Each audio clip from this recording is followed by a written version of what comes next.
In this course, when we talk about production, we assume that firms maximize profits. In reality, we see firms doing all sorts of things that may look wasteful. Big corporate jets, expensive meals, membership to fancy country clubs, not to mention huge salaries. For example, between 2012 and 2014, Kevin Crutchfield was the CEO of a coal company and made around $22 million in salary. Meanwhile, his company lost billions of dollars and went bankrupt after a series of acquisitions that he initiated had failed. In 2010, Amgen CEO Kevin Scherer earned $21.1 million, making him one of the highest paid executives in the world. Meanwhile, the company's stock had gone down over 7% in the previous 5 years while he was CEO. As Steve Silverman, one of Amgen's largest investors, states, he's basically done nothing for the company and he still gets raises. So what's going on here? Well, there are two possibilities. One is that things really aren't as wasteful as they look.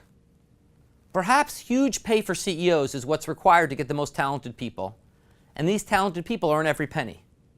But that doesn't really seem consistent with the examples above, where CEOs were paid a lot even when their companies failed. The second possibility is more complicated. It builds on the point that in reality, there's a separation between the ownership and the control of a company. In this class, we think of a firm as something where some person hires workers and buys machines to build snitches, and then she gets the profits that she makes.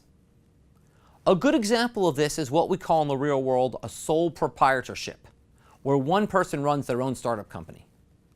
But most production doesn't happen that way. It mostly happens in corporations. What's the difference? In a corporation, ordinary individuals like you and me buy stock in the company.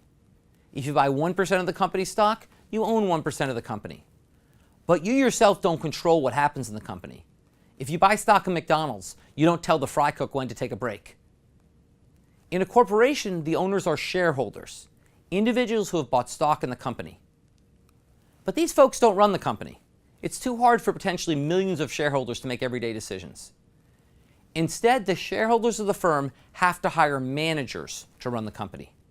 In economics, we refer to these managers as the agents of the shareholder. The job of an agent is to serve the interests of the shareholders, which is to maximize their profits. However, it's possible these managers might not serve the interests of their shareholders very well. What managers might care about is having a nice time, not making the most money for some shareholder they've never even met. And having a nice time might mean paying themselves a lot. Economists call this the agency problem.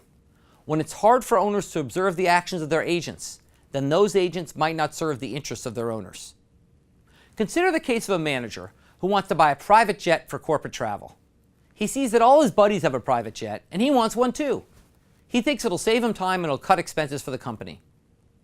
The profit maximizing thing to do now will be for the manager to carefully compare the cost of buying a private jet versus the cost of flying commercial airlines. He should only buy the private jet if it will actually increase profits. But maybe the manager doesn't actually do this. He's not sure if the private jet's better, and doing the math would take a lot of time. So instead, he just tells the shareholders that, in his judgment, he thinks the private jet will maximize profits. And maybe he points to his buddies at other companies to show that other companies do it too. The shareholders may want to do some research to see if he's actually right, but they don't have time to second guess him on every decision. Maybe they just go along with it and buy the jet. In theory, this problem is solved by a board of directors. Every corporation normally has a small group of corporate experts who approve of the CEO's decisions. They might be savvy enough to know when it makes sense for him to have his own private jet. But sometimes this doesn't work. In fact, many boards are packed with friends of management and play a weak oversight role. One CEO, Richard Grasso, managed to pay himself nearly $140 million as a bonus when he left his company. The people on the compensation committee that were supposed to oversee this decision were handpicked by Grasso. When asked, many members of the board were not even aware of the size of the bonus. So what can we do about this agency problem? That is, what can we do about the problem of managers not maximizing the profits of their shareholders? To address this problem, we need to align the incentives of management with those of ownership. And how better to do this than to make the managers into co-owners? We can give the managers an ownership stake in the company. Firms do this all the time by giving managers stock. Stock is an actual share in the company. Once managers own these stocks, they then may care more about maximizing the company's profits, as the owners want them to. So if you do a great job as CEO and you grow the company, its stock value will go up and then you'll have more money. But if the price of stock falls, like when you run a coal company into bankruptcy, then your stock is worthless.